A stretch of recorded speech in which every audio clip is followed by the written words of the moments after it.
Alrighty, okay.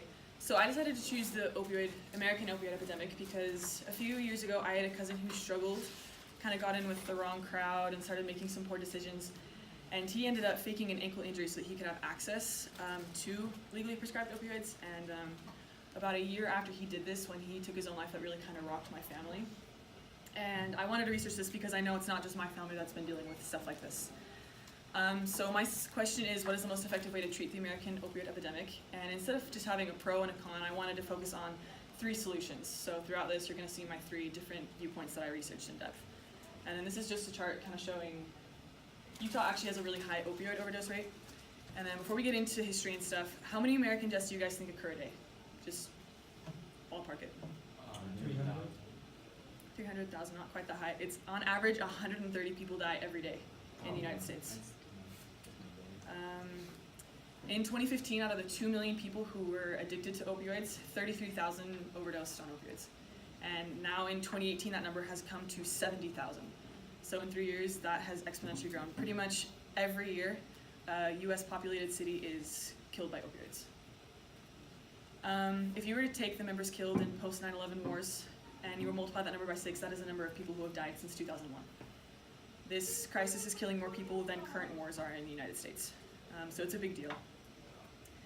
So kind of going into the history, these 3 organizations, the American Pain Society, Veterans Health Administration, and the Joint Commission on the Accreditation of Healthcare Organizations, kind of a handful, their sole purpose in the United States is to make sure that when you go into a medical facility that you're treated the right way, kind of making sure that that you're getting fair treatment.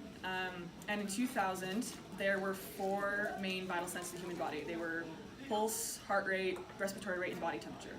And in 2000, these organizations got together and said, that's not right, we need to add pain as the 5th vital sign. And as soon as this happened, there was a spike in overprescription of opioids because doctors were handing them out like Band-Aids. However, it's not just doctors that are for blame. Pharmaceutical companies are also a big deal. People like Purdue Pharma, like they would give you the opioids and they claimed that they had no addictive qualities and that there was little to no chance of misuse.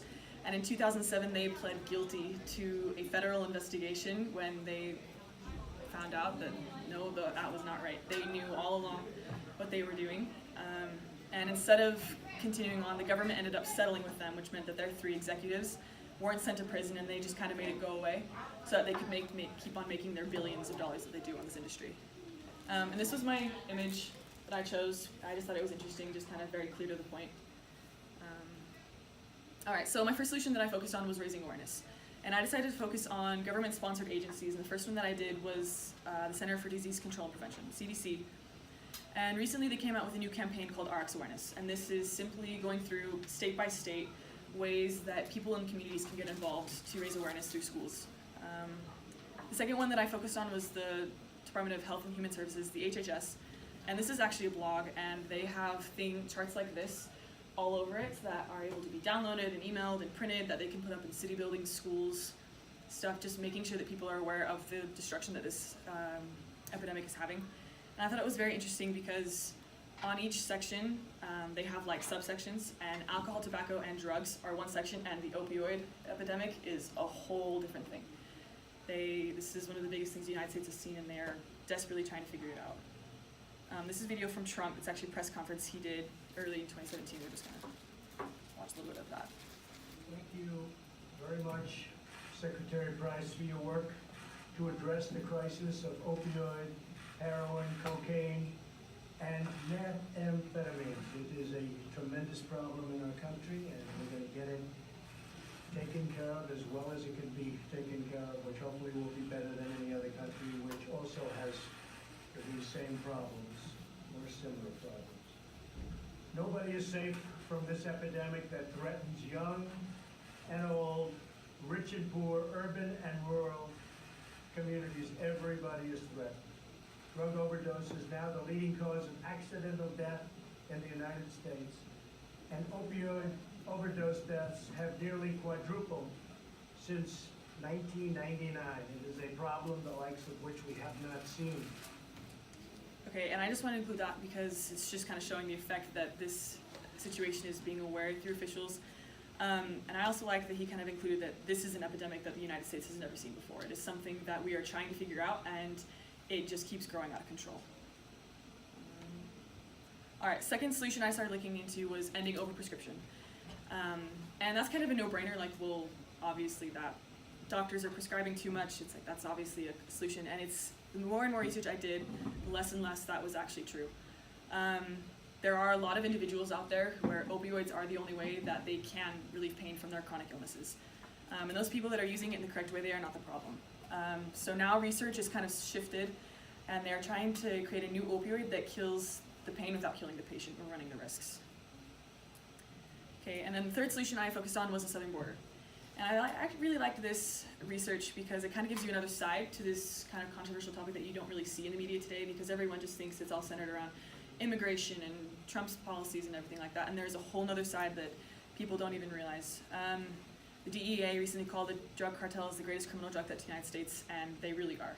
They are having a huge effect on the population count in the United States.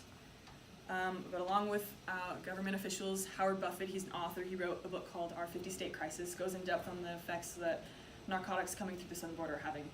And he was interesting. I liked his book. In chapter 19, it focused directly on how the southern border needs to be helped, how the people running it need to have correct support and equipment to do their jobs.